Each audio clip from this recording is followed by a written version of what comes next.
Surat Ar-Rum, Pertarungan Peradaban, Janji Kemenangan Pemuda, Akhir Zaman Bagian 1. Bismillahirrahmanirrahim.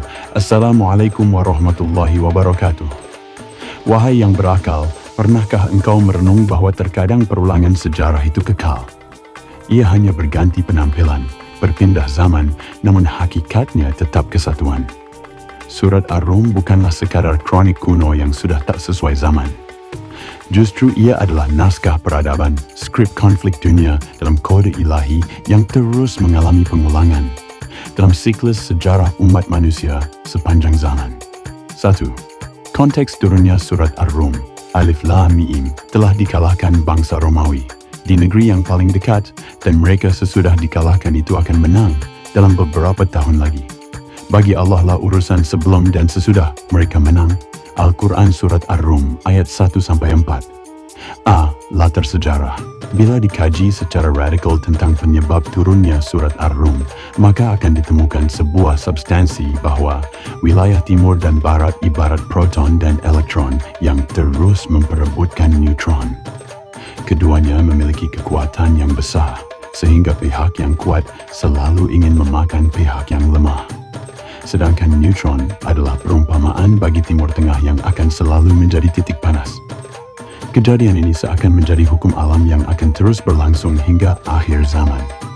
Pertikaian terus terjadi hingga akhirnya pada tahun 615 M, Romawi Timur Byzantium dikalahkan dengan kekalahan besar dari Persia Sassanid. Salib suci, True Cross, diangkut ke Persia sebagai simbol kemenangan agama Majusi. Kejadian tersebut seolah mengatakan pada dunia bahwa Nasrani sudah tidak ada.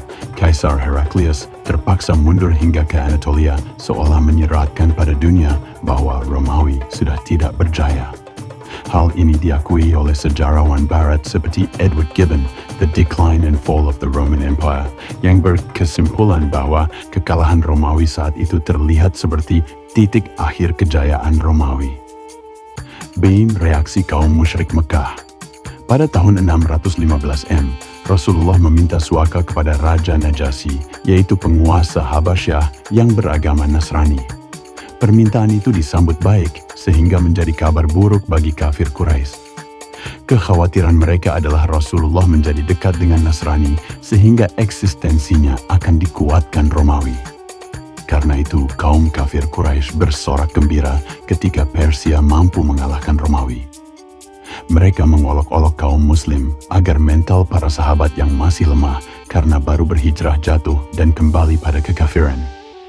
Jika ditinjau melalui historis, salah satu penyebab bersukacitanya kafir Quraisy terhadap kekalahan Romawi adalah karena faktor kebencian. Karena di zaman Abraha, orang Habasyah dengan ideologi Nasrani menyerang Mekah untuk menghancurkan Ka'bah dengan tentara bergajah. Sejarah kelam ini kemudian menjadi kebencian terpendam pada penganut agama Nasrani. Sehingga kafir Quraisy lebih mendukung kemenangan Persia dibandingkan Romawi. C. Nubuah, Ramalan Ilahiyah. Quran, Allah berfirman, telah dikalahkan bangsa Romawi di negeri yang terdekat, dan mereka sesudah dikalahkan itu akan menang dalam beberapa tahun. Bagi Allah lah urusan sebelum dan sesudah mereka menang. Dan pada hari kemenangan Romawi itu bergembiralah orang-orang mukmin. Al-Quran Surat Ar-Rum ayat 2-4. Dalam keterpurukan itu Allah memberikan kabar gembira tentang kemenangan Romawi kurang dari 10 tahun lagi yang diabadikan dalam Al-Quran. Ayat ini membuat mereka yang beriman menjadi bersukacita, sedangkan yang tidak beriman semakin tidak percaya. 9 tahun kemudian, yaitu pada tahun 624 M, Kaisar Heraklius mampu membawa Romawi menuju kemenangan melawan Persia. D. Mukjizat ilmiah dalam nubuah. Pada saat wahyu turun, tidak ada satupun analis politik atau militer yang bisa memprediksi Romawi akan bangkit kembali. Bahkan Romawi sendiri hampir runtuh secara ekonomi dan politik.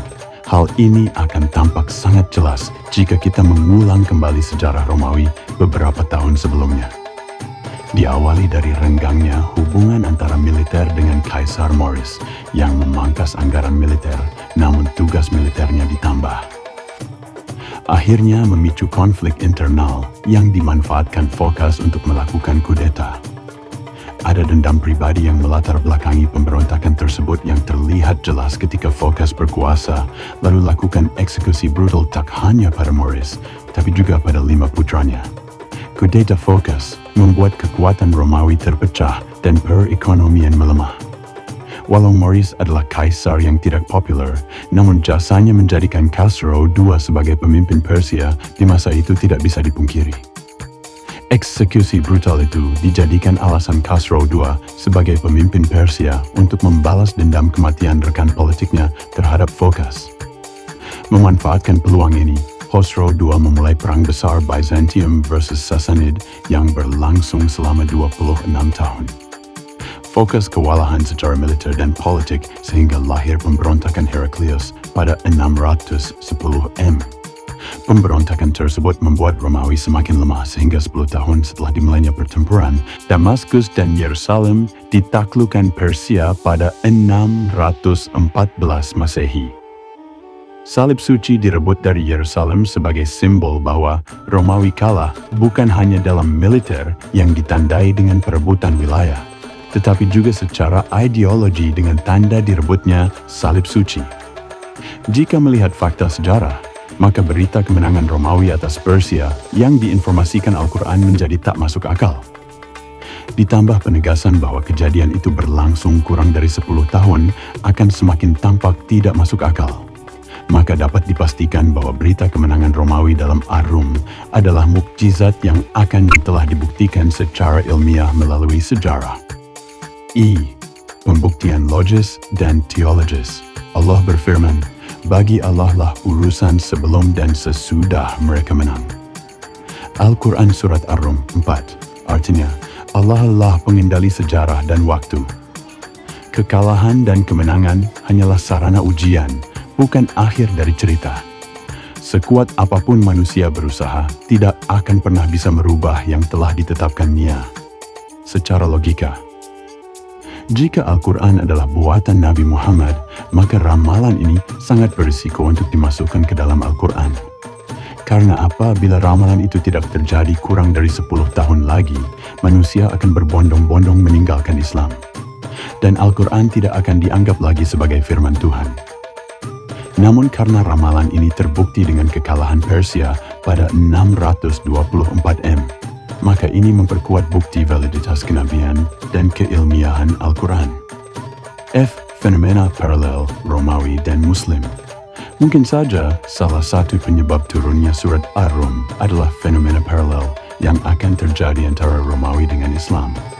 Fenomena paralel adalah dua atau lebih peristiwa atau perkembangan yang terjadi secara bersamaan atau berdekatan waktu di tempat berbeda dengan kemiripan pola, tujuan atau dampak tanpa hubungan sebab akibat langsung. Pada tahun 614 Masehi, Romawi mengalami keterpurukan ekonomi dan politik akibat serangan dari Persia. Sama halnya dengan umat Islam yang harus hijrah ke Habasyah karena semakin banyak sahabat yang diintimidasi kafir Quraisy. Pada tahun 622 Masehi, Heraklius melakukan konsolidasi internal dan reformasi pajak sehingga terjadi kerukunan politik dan perbaikan ekonomi. Pada tahun yang sama, Rasulullah berhijrah kemudian mempersaudarakan antara kaum Muhajirin dengan Ansor, lalu membangun pasar sehingga terjadi kerukunan dan perbaikan ekonomi. Pada tahun 624 Masehi, Romawi menaklukkan Persia dan pada tahun yang sama, umat Islam memenangkan Perang Badar. Kesimpulan, Surat Ar-Rum sejatinya bukan hanya membahas tentang kemenangan Romawi atas Persia, tetapi juga tentang kabar gembira bahwa umat Islam pun akan bersukacita di hari kemenangan Romawi atas Persia. Sukacita umat Islam bukan hanya karena ramalan Al-Quran tentang Romawi yang menjadi nyata, tetapi juga tentang kemenangan umat Islam pada Perang Badar di hari yang sama. Wallahu a'lam bishawab. Wassalamualaikum warahmatullahi wabarakatuh.